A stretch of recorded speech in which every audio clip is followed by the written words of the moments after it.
বিসমিল্লাহির রহমানির রহিম। BBA honours তৃতীয় বর্ষের সুপ্রিয় শিক্ষার্থীরা, আসসালামু আলাইকুম।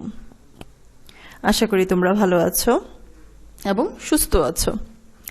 আজকের এই অনলাইন ক্লাসে তোমাদের স্বাগত জানাচ্ছি আমি, নূর আফসানা ইসলাম, প্রভাষক, হিসাব বিজ্ঞান বিভাগ, নোয়াখালী সরকারি কলেজ, নোয়াখালী।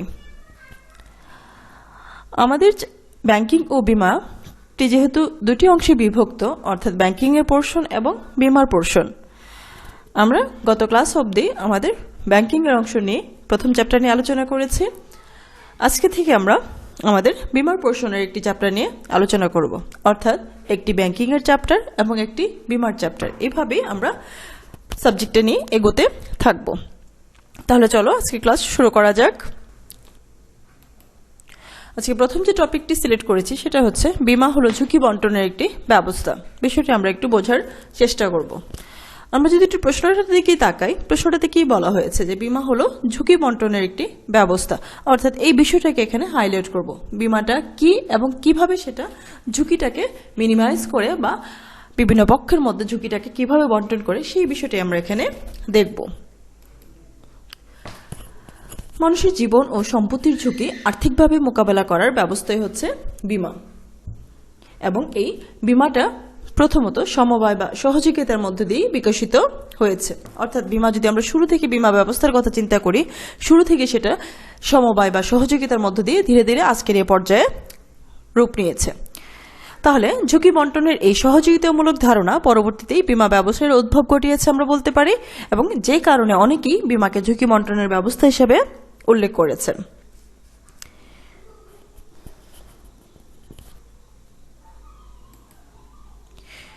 এ প্রসঙ্গে এম এন মিশ্রা বলেন যে বিমা বলতে এমন একটি সহযোগিতামূলক ব্যবস্থাকে বোঝায় যার মাধ্যমে কোনো নির্দিষ্ট ঝুঁকির কারণে সৃষ্ট ক্ষতিকে এমন সব ব্যক্তির মধ্যে বন্টন করা হয় যারা উক্ত ক্ষতির কারণে দুর্দশাগ্রস্ত বা ক্ষতিগ্রস্ত হয় এবং যারা উক্ত ক্ষতির বিপক্ষে বা ঝুঁকির বিপক্ষে নিশ্চয়তা বিধানে সম্মত হয়।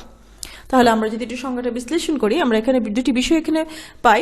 একটি হচ্ছে যে বিমা হচ্ছে একটি ঝুঁকি বন্টনের একটি সহযোগিতামূলক ব্যবস্থা, এবং কাদের মাঝে সেই ব্যবস্থাটা যারা ঝুঁকি বন্টনে সম্মত বা যারা ক্ষতিগ্রস্ত ব্যক্তি, এবং তারা কি করে ঝুঁকির বিপক্ষে একটি নিশ্চয়তা বিধানে সম্মত হয়। নিশ্চয়তা বিধান করে সাধারণত বিমা কোম্পানি। কাকে বিধান করে নিশ্চয়তাটা? বিমা গ্রহীতাকে নিশ্চয়তা বিধান করে।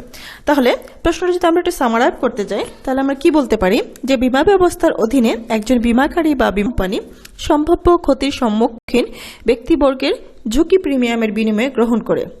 সম্ভাব্য ক্ষতির ঝুঁকি কিসের বিনিময়ে গ্রহণ করে? প্রিমিয়ামের বিনিময়ে গ্রহণ করে তা বিমাকারীর মধ্যে বন্টনের ব্যবস্থা করে দেয়। এবং এই ঝুঁকিটা কিভাবে বন্টন করে বা ঝুঁকির মাত্রাটা নির্ণয় করে? সাধারণত বিমা অতীত তথ্যাবলী বা অভিজ্ঞতার আলোকে। এবং তারা কি করে? একটি আর্থিক মানদণ্ড বিবেচনা করে বিমা কোম্পানি প্রিমিয়াম বা সালামিটা নির্ধারণ করে থাকে। ঝুঁকির মাত্রা বিবেচনায় প্রিমিয়ামের পরিমাণও কম বেশি হয়ে থাকে। তাহলে আমরা খুব সহজেই বলতে পারি যে বিমা হচ্ছে একটি ঝুঁকি বন্টনের একটি ব্যবস্থা।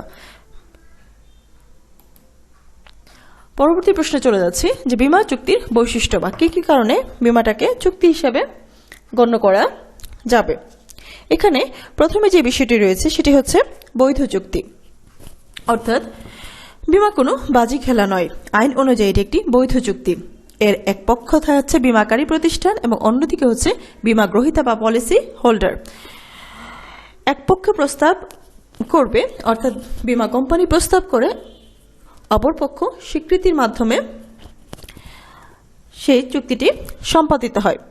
অর্থাৎ এখানে বিমা গ্রহীতা হচ্ছে প্রস্তাব করবে এবং বিমা কোম্পানি হচ্ছে স্বীকৃতি প্রদান করবে, তাহলে এই চুক্তিটি সম্পাদিত হবে। বৈধ চুক্তি সকল উপাদান বা গুণ এতে থাকাটা আবশ্যক। তারপর আসছি লিখিত চুক্তি। চুক্তি লিখিত, নিবন্ধিত বা যে কোনো প্রকারে হতে পারে, কিন্তু বিমা চুক্তির ক্ষেত্রে অবশ্যই চুক্তিটি হতে হবে লিখিত চুক্তি। বিমা গ্রহীতা ও বিমাকারী উভয়ের স্বাক্ষরেই এরূপ চুক্তি সম্পাদিত হয়। তারপর আসছি আর্থিক নিরাপত্তার ব্যবস্থা করা। প্রিমিয়াম বা সালামির মাধ্যমে বিমা কোম্পানি কি করে থাকে? একটি আর্থিক নিরাপত্তার ব্যবস্থা করে থাকে। বিষয়টা কিভাবে দেখো, যে প্রিমিয়াম বা সালামি বিমা ক্ষেত্রে বিমাকারী প্রতিষ্ঠান ঝুঁকি গ্রহণ করে। ঝুঁকিটা সে কিসের এগেইনস্টে গ্রহণ করে? নির্দিষ্ট প্রিমিয়াম বা সালামির বিনিময়ে। অর্থাৎ বিমা গ্রহীতা বিমা কোম্পানিকে প্রিমিয়াম বা একটা আর্থিক সালামি দিবে। এবং এই বিষয়টা হচ্ছে জীবন বিমার ক্ষেত্রে সাধারণত কিস্তিতে পরিশোধ করতে পারবে, কিন্তু অন্য যে কোনো বিমা যেমন নৌ বিমা, অগ্নি বিমা বা আদার্স যে বিমাগুলো আছে সেই ক্ষেত্রে প্রিমিয়ামটা একবারই অর্থাৎ শুরুতে প্রথমেই সেই প্রিমিয়ামটা পরিশোধ করে দিতে হবে। আর আর্থিক নিরাপত্তা কিভাবে বিধান করে? সম্ভাব্য ক্ষতি হলে সেই ক্ষতির বিপক্ষে একটি নিরাপত্তা বিধান করে। আবারও বলছি, সম্ভাব্য ক্ষতি হলে ক্ষতির বিপক্ষে একটি আর্থিক নিরাপত্তা বিধান করে। অর্থাৎ যদি কোনো ব্যক্তি মারা যায় বা ওই স্পেসিফিক সম্পত্তি যার জন্য বিমা করা হয় সেই সম্পত্তির ক্ষতি হয়, তাহলে বিমা কোম্পানি সেটার একটা আর্থিক ক্ষতিপূরণের ব্যবস্থা করে। হয়তো বা কোম্পানি সেটি হুবহু ফেরত দিতে পারবে না, কিন্তু সেই আর্থিক ঝুঁকিটাকে কি করে থাকে, মিনিমাইজ করার চেষ্টা করে, তার বিপক্ষে একটি আর্থিক নিরাপত্তা বিধান করে থাকে। প্রতিদান প্রদানের ধরন, এই বিষয়টা একটু খেয়াল করি যে বিমা চুক্তিতে প্রতিদানটা কিভাবে প্রদান করবে, অর্থাৎ কি কি বিষয় হলে সে বিমার অঙ্কটা ফেরত দেবে বা কতটুকু ফেরত দেবে সেই বিষয়টা এখানে উল্লেখ করা থাকে। সেক্ষেত্রে আমরা খুব সহজে বলতে পারি যে, যদি আমরা বিষয়টা খুব সহজে বুঝতে চাই, যে জীবন বিমার ক্ষেত্রে যদি ব্যক্তি মারা যায় বা মেয়াদান্তে বিমা, যে বিমাগুলা মেয়াদান্তে তার মেয়াদ পূর্ণ হয়ে যায় মেয়াদি বিমার ক্ষেত্রে এবং জীবন বিমার ক্ষেত্রে সে প্রতিদান অবশ্যই পাবে।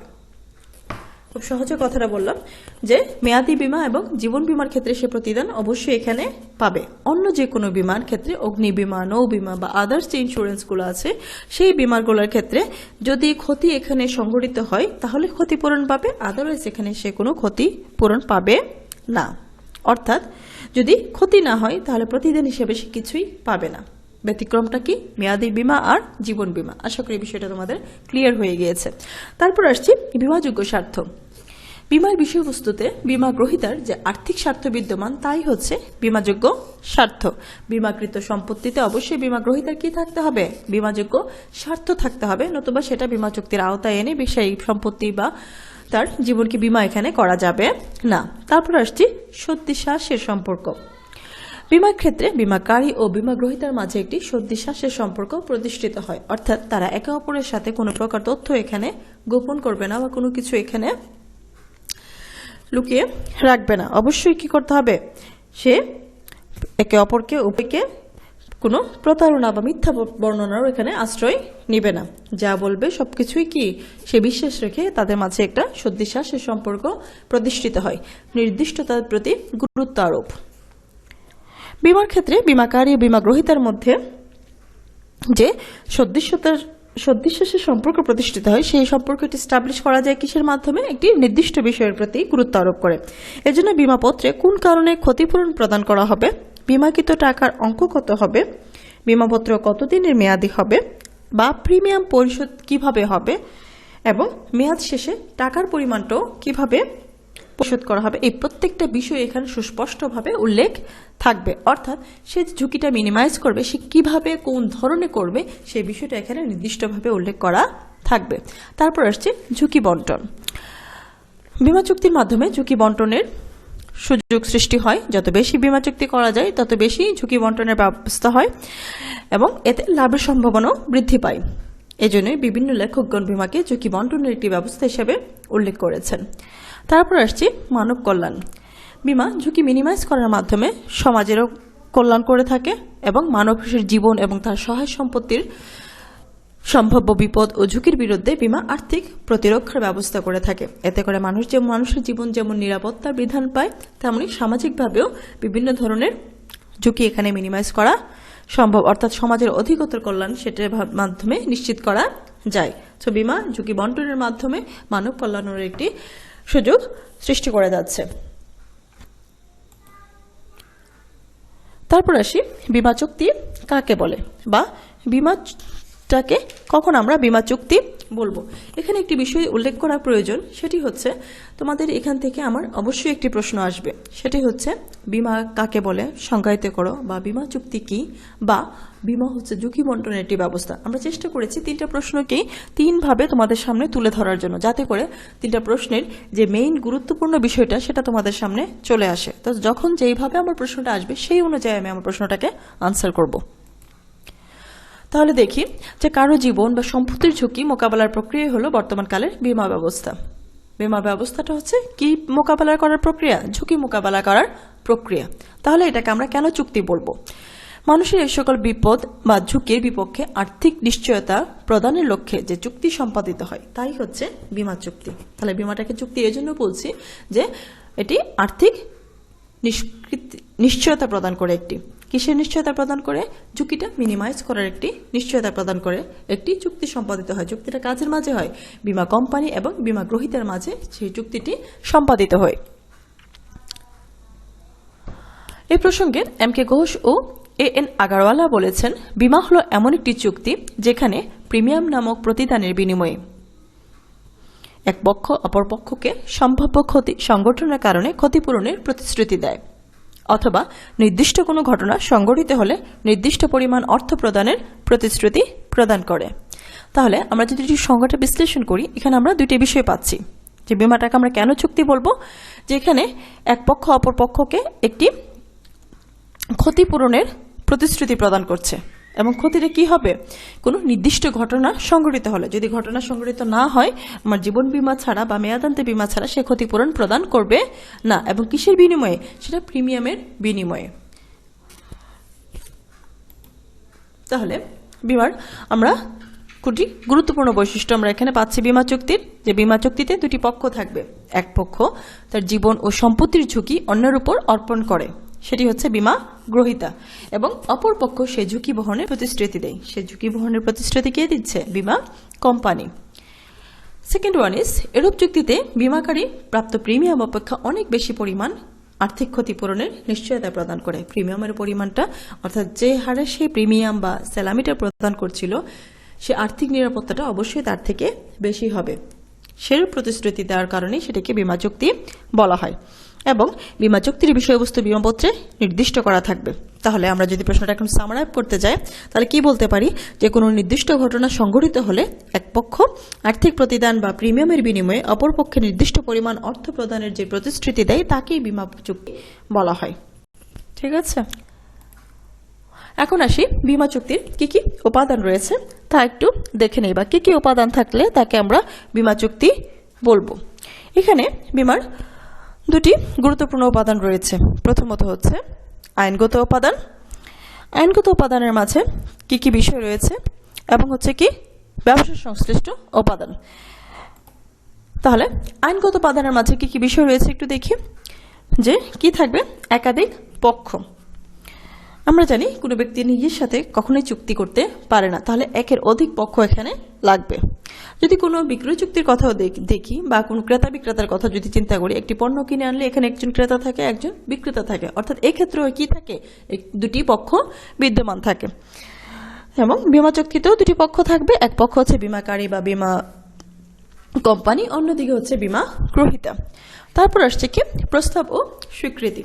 বৈধ চুক্তির ক্ষেত্রে এটা আবশ্যক যে এক পক্ষ আইনগতভাবে প্রস্তাব করবে এবং অপর পক্ষ তাতে বৈধভাবে স্বীকৃতি প্রদান করবে।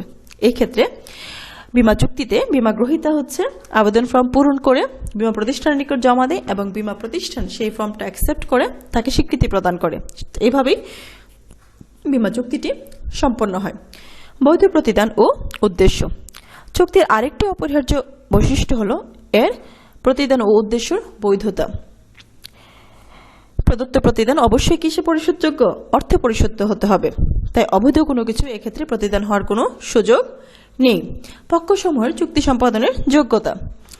1872 সালের চুক্তি আইনের 11 ধারা অনুযায়ী প্রত্যেক ব্যক্তি চুক্তি সম্পাদনের যোগ্য, কিন্তু কিছু ব্যতিক্রম রয়েছে। ব্যতিক্রমগুলো কি কি? যে তাকে আইন অনুযায়ী কি হতে হবে? কন্ডিশনটা কি? যে এই বিষয়গুলো যাতে না হয়, আইন অনুযায়ী সাবালক হতে হবে, তার মস্তিষ্ক বিকৃতি বা না ঘটে, এবং আইন অনুযায়ী চুক্তি সম্পাদনের জন্য সে অযোগ্য ঘোষিত না হয়। চুক্তি সম্পাদনের অযোগ্য হচ্ছে সাধারণত দেউলিয়া ব্যক্তি, যে সাধারণত তার ঋণ পরিশোধে অক্ষম। সো এই বিষয়গুলা অবশ্যই কি থাকতে হবে? চুক্তি সম্পাদনের ব্যক্তির ক্ষেত্রে তার এই বিষয়গুলো থাকতে হবে। যদি সে মস্তিষ্ক বিকৃত হয় এবং চুক্তি সম্পাদনের অযোগ্য হয়, তাহলে সে কি কখনোই কি করতে পারবে না? চুক্তি সম্পাদন করতে পারবে না। তারপর আসছে স্বেচ্ছাসায়। বীমা চুক্তিতে সকল পক্ষের স্বাধীন সায় থাকতে হবে। এরূপ সায় সাধারণত বলতে কি বোঝায়? যে বল প্রয়োগ, কোনো অনুচিত প্রভাব, প্রতারণা, মিথ্যা বর্ণনা বা কোনো ভুলের বশবর্তী হয়ে প্রদত্ত না হয়ে তাকে স্বাধীন বা স্বেচ্ছাসায় বলে। বলের কোনো বশবর্তী না হয়ে যদি সে স্বেচ্ছায় তো কোনো সায়টা প্রদান করে, সেটাই হচ্ছে স্বেচ্ছাসায়। অর্থাৎ বীমা চুক্তিটা হবে ফ্রি কনসেন্টে, উইলিংলি সে চুক্তিটা এখানে করবে, কোনো প্রকার ফোর্স প্রয়োগ করে, মিথ্যা বা প্রতারণামূলকভাবে বা কোনো এখানে চাপ প্রয়োগ করে, বল প্রয়োগ করে তার কাছ থেকে সে চুক্তিটা সম্পাদন করতে পারবে না। তারপর আসছে নির্দিষ্টতা। বীমার বিষয়বস্তুতে বীমা চুক্তি অবশ্যই কি হতে হবে? নির্দিষ্ট হতে হবে। কোনো অনির্দিষ্ট বিষয় এখানে বীমা চুক্তির আওতায় পড়বে না। তাহলে নির্দিষ্টতাটা কি? যে চুক্তি আইনের 29 ধারা বলা হয়েছে সম্মতির বিষয়বস্তু নির্দিষ্ট না হলে তা বাতিল বলে গণ্য হবে এবং বীমা চুক্তির বেলাও তা বিশেষভাবে প্রযোজ্য হবে। কি কারণে ঝুঁকির উদ্ভব হলে ক্ষতিপূরণ করা হবে সেই বিষয়টি এখানে নির্দিষ্ট করা থাকতে হবে, বা প্রিমিয়ামের হার কত হবে এবং বীমা পলিসির মেয়াদ কত হবে ইত্যাদি বিষয় সুনির্দিষ্টভাবে এখানে উল্লেখ করা থাকবে। এখন দেখি ব্যবসায় সংশ্লিষ্ট উপাদানসমূহ কি কি রয়েছে। লিখিত চুক্তি। বীমা চুক্তিটা অবশ্যই লিখিত হবে।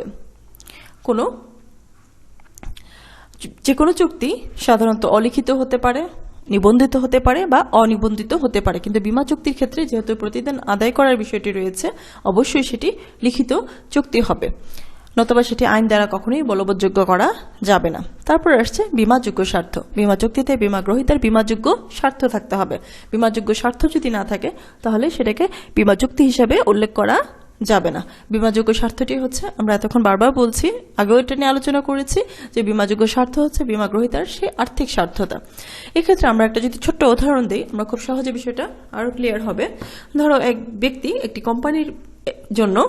কোম্পানির কিছু বিষয়ের জন্য, কিছু মেশিনারিজ বা তার পুরো কোম্পানির জন্য সে এখানে বীমা করতে চাচ্ছে, কিন্তু দেখা গেল সেই কোম্পানিটির মালিকানায় তার নয়, অর্থাৎ এক্ষেত্রে তার এখানে কোনো বীমাযোগ্য স্বার্থ নেই। তাহলে বীমা গ্রহীতার অবশ্যই কি থাকতে হবে? বীমাযোগ্য স্বার্থ থাকতে হবে। সে আর্থিকভাবে তার এখানে আর্থিক স্বার্থটা বিদ্যমান থাকতে হবে। তারপর আসছে সদ্বিশ্বাসের সম্পর্ক। এই কথাটা যদি আমরা খুব সহজে বুঝতে চাই তাহলে আমাকে প্রিপেয়ার থাকতে হবে যে বীমা করার ক্ষেত্রে বীমা গ্রহীতা এবং বীমাকারী উভয়ের কাছে সবকিছু সহজভাবে এখানে বর্ণনা করব, কোনো কিছু এখানে গোপন করব না। সেই প্রতিশ্রুতি প্রদান করাই হচ্ছে সদ্বিশ্বাসের সম্পর্ক। তারপর আসছে কি? প্রিমিয়াম প্রদান। বীমার ক্ষেত্রে আমাকে এখানে প্রিমিয়াম প্রদান করতে হবে, কারণ সর্বপ্রতি প্রশ্ন আসে যদি আমি প্রিমিয়াম বা কোনো স্যালামি প্রদান না করি তাহলে কিসের এগেনস্টে বীমা কোম্পানি আমাকে সেই ঝুঁকিটা বেয়ার করবে। জীবন বীমার ক্ষেত্রে এর প্রিমিয়াম সাধারণত কিস্তিতে পরিশোধ করা হয়।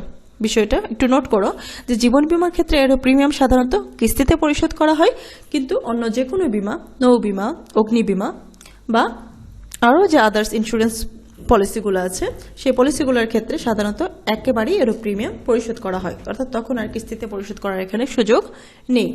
তারপর আসছে আর্থিক ক্ষতিপূরণ। বীমা হলো সম্ভাব্য ক্ষতির বিপক্ষে একটি আর্থিক ক্ষতিপূরণের ব্যবস্থা। কোনো ব্যক্তি মারা গেলে বা তার সম্পদ যদি হানি হয় বীমা কোম্পানি তা হুবহু ফিরিয়ে দিতে পারে না, কিন্তু তার এগেনস্টে হয়তো বা আর্থিক ক্ষতিপূরণ করে সে ঝুঁকিটা কিছুটা মিনিমাইজ করতে পারে।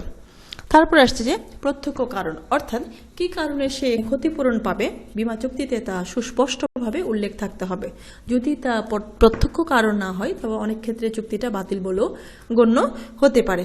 এক্ষেত্রে আমরা একটা সহজ উদাহরণ দিলে বিষয়টা আমাদের আরেকটু ক্লিয়ার হবে। যে ধরো নৌ বীমার ক্ষেত্রে সাধারণত কি করা হয়? জাহাজের বীমা করা হয়, ঠিক আছে? তাহলে সেই জাহাজটার কোনো পণ্য, ধরো একটি জাহাজের কোনো পণ্য বীমা করা হলো, সেই জাহাজের পণ্যটা কি কারণে ক্ষতিগ্রস্ত হলো তার প্রত্যক্ষ কারণ থাকতে হবে, নতুবা সে বীমা কোম্পানি থেকে কি করতে পারবে না? ক্ষতিপূরণটা আদায় করতে পারবে না। একটি জাহাজ বরফের সাথে ধাক্কা লাগলো, তাহলে জাহাজটা ক্ষতিগ্রস্ত হবে, তাহলে সে এখানে ক্ষতিপূরণ পাবে। এখন বরফের সাথে ধাক্কা লেগে জাহাজটা একটা চূড়ায় আটকে গেল বা একটা জায়গায় আটকে গেল, তখন স্বাভাবিকভাবে কি হলো?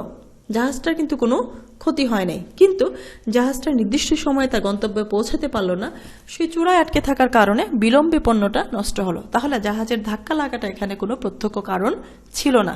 সো প্রত্যক্ষ কারণ না হলে বীমা কোম্পানি বীমা গ্রহীতাকে ক্ষতিপূরণ দিতে বাধ্য নয়। আশা করি বিষয়টা তোমরা আরো সহজে বুঝতে পেরেছ। আনুপাতিক অংশ প্রদান, এটা কি বিষয়? যে এখানে একটা সম্পত্তি বিভিন্ন কোম্পানির নিকট বীমা করা থাকতে পারে, তাহলে কোন কোম্পানির নিকট কতটুকু অংশ বীমা করা হয়েছে সেই অংশ আনুপাতিক হারে এখানে কোম্পানিগুলো প্রদান করবে। তারপর আসছে কি প্রতিস্থাপন। এটি বীমার ক্ষেত্রে খুবই গুরুত্বপূর্ণ একটা কনসেপ্ট, যে বীমার ক্ষেত্রে সাধারণত ব্যক্তি জীবন বীমা ছাড়া, জীবন বীমার ক্ষেত্রে ব্যক্তি তো মারা গেলে এখানে প্রতিস্থাপনের কোনো বিষয় আর থাকে না। অন্যান্য যেসব বীমার ক্ষেত্রে বীমাকৃত বিষয়বস্তুর ক্ষতিপূরণ প্রদানের পরে যে অবশিষ্ট অংশটুকু থাকে, অবশিষ্ট অংশটুকুর মালিকানা আর বীমা কোম্পানি বীমা গ্রহীতা পাবে না, সেই মালিকানাটা চলে যাবে বীমা গ্রহীতা কোম্পানির। সেটি হচ্ছে প্রতিস্থাপনের কনসেপ্ট। অর্থাৎ ক্ষতিপূরণ প্রদান করার পরে বীমাকৃত সম্পত্তির যদি কোনো অবশিষ্ট অংশ থেকে থাকে তার মালিকানা পাবে বীমা কোম্পানি, তখন আর বীমা গ্রহীতার কোনো অধিকার এখানে থাকবে না, সেটি হচ্ছে প্রতিস্থাপন। তাহলে এই বৈশিষ্ট্যগুলো বীমা চুক্তিতে অবশ্যই বিদ্যমান থাকতে হবে, আদারওয়াইজ এটাকে বীমা চুক্তি হিসেবে উল্লেখ করা যাবে না। এগুলো হচ্ছে বীমা চুক্তির অপরিহার্য উপাদানসমূহ।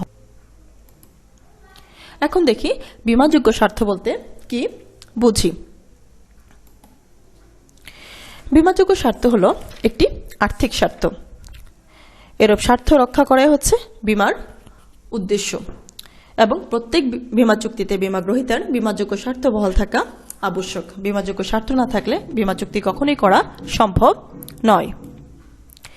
মিস্টার গ্রোশ ও মিস্টার আগারওয়ালের মতে বীমাযোগ্য স্বার্থ হল বীমার বিষয়বস্তুতে বীমা গ্রহীতার এমন একটি আর্থিক স্বার্থ যার অস্তিত্বে বা নিরাপত্তায় সে আর্থিকভাবে লাভবান হয়। অর্থাৎ এমন একটি আর্থিক স্বার্থ যার ফলে বীমা গ্রহীতা আর্থিকভাবে লাভবান হয়, এবং যা না থাকলে বা নষ্ট হলে, বিনষ্ট হলে সে আর্থিকভাবে ক্ষতিগ্রস্ত হয়।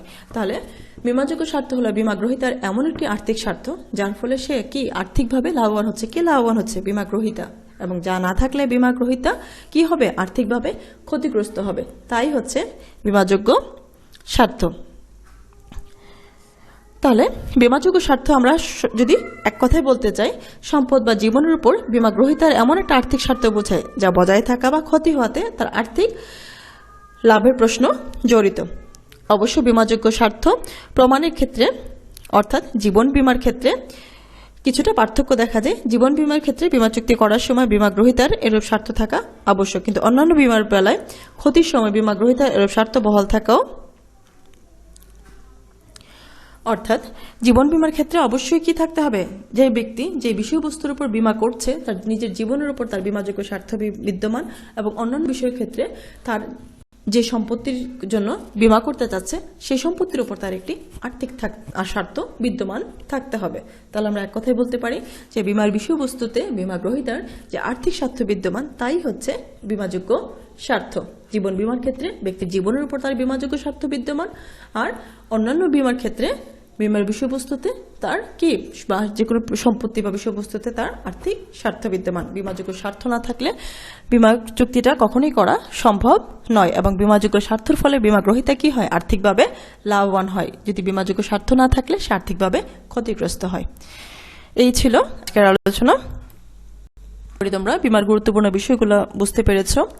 আমরা পরবর্তী ক্লাসে বীমারই কিছু নতুন প্রশ্ন নিয়ে তোমাদের সামনে চলে আসবো, যেগুলো তোমাদের চ্যাপ্টারের কনসেপ্ট ক্লিয়ারের পাশাপাশি আমার পরীক্ষার প্রস্তুতি নিতে অনেকাংশে সাহায্য করবে। এতক্ষণ মনোযোগ সহকারে ক্লাসটা শোনার জন্য তোমাদেরকে অসংখ্য ধন্যবাদ। আবারও ইনশাল্লাহ কথা হবে।